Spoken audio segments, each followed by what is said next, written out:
how to use Google Translate on WhatsApp. If you want to translate any different language into a language that you understand, this video is for you. Be sure to stay to the end of this video so you don't make any mistake.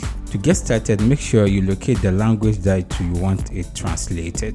In this case, this is a language that I want to translate it. So all I have to do is to continue to long press it, and then make sure I tap on this three dot on the far extreme right, then continue to tap on copy. After that, if you are an Android user or iOS, make sure you locate your App Store or Play Store. In the search engine, type Google Translate and make sure to select the one with this best match. After that, continue to install and allow it to finish installing. After installation, continue to tap on open, and this is where the magic will happen. So let's assume the text that we select, we don't know which language it is, so we can make the necessary changes here just by tapping on this English and then select detect language.